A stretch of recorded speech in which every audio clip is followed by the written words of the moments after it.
When we talk about fertility, we often focus on the quantity of eggs, but in the world of IVF, quality is the real queen. If you've ever been told you have a low ovarian reserve or been worried about egg aging, I want you to take a deep breath. Today, we are spending a few minutes pulling back the curtain on the biology of your eggs.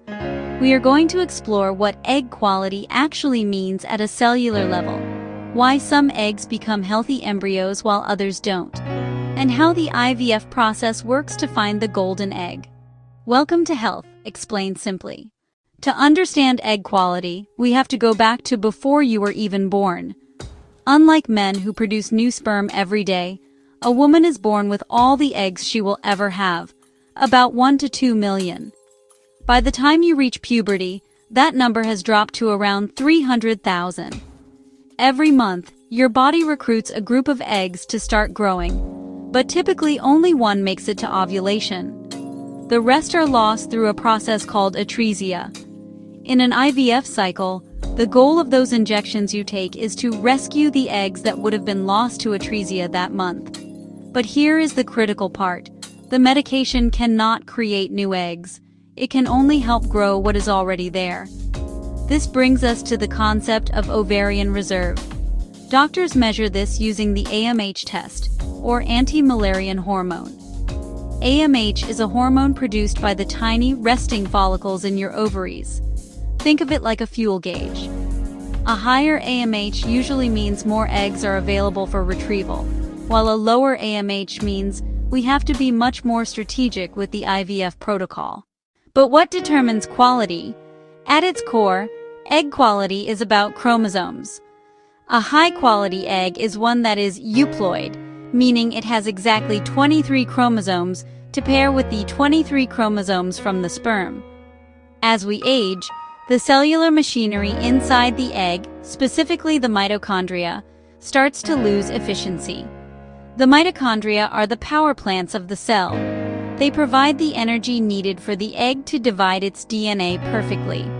When that energy is low, mistakes happen during division, leading to aneuploidy, or the wrong number of chromosomes. This is the primary reason why IVF success rates change with age. Inside the IVF lab, quality is also assessed by the cytoplasm. After retrieval, the embryologist looks at the egg under a high-powered microscope. They are looking for a clear, smooth center. If the cytoplasm appears grainy or has vacuoles, tiny bubbles, it can be a sign of cellular stress. While we can't stop time, the environment in which the egg matures in the 3 months before retrieval is critical. This is why things like blood flow to the ovaries, stable blood sugar, and specific antioxidants like CoQ10 are so frequently discussed. They are essentially feeding the mitochondria to ensure the egg has the energy it needs for that final high-stakes division. In an IVF cycle, we also have to look at the zona pellucida, which is the shell of the egg. Sometimes, especially in older patients or those with specific hormonal imbalances, this shell can become hardened. This makes it difficult for sperm to break through naturally, which is why ICSI, where the sperm is injected directly into the egg, is such a game-changer for quality-related fertilization issues. Success in IVF isn't about having 40 eggs. It's about the health of the embryos those eggs create. Many women with a low reserve go on to have successful pregnancies because the few eggs they retrieved were of exceptional quality. It only takes one. Needing IVF because of egg quality or reserve is not a failure of your body.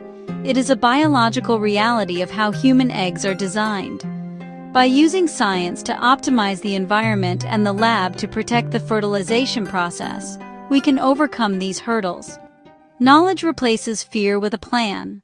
Knowledge replaces fear with a plan, but we must also talk about the Hunger Games of the IVF lab, which is the natural decline in numbers from the moment of retrieval to the final embryo. Even with the highest quality eggs, not every egg retrieved will be mature. Not every mature egg will fertilize, and not every fertilized egg will reach the blastocyst stage. This attrition rate is a biological filter. It is the body's way of ensuring that only the most viable, genetically sound embryos continue to grow. Understanding that this drop in numbers is a standard part of the process can help manage the emotional toll that comes with each update from the lab. Furthermore, the role of the male factor in egg quality discussions is often overlooked. While the egg provides the machinery and the energy for the first few days of life, the sperm provides half the blueprint. If there is high DNA fragmentation in the sperm, even the highest quality egg can struggle to create a viable embryo. This is why a holistic approach to IVF, looking at both partners and optimizing the health of both the egg and the sperm for at least 90 days prior to a cycle, is the gold standard for modern fertility care. We aren't just looking for an egg, we are looking for a symphony of biological factors to align perfectly. We also need to consider the impact of the uterine environment. We often spend so much time focusing on the seed that we forget about the soil.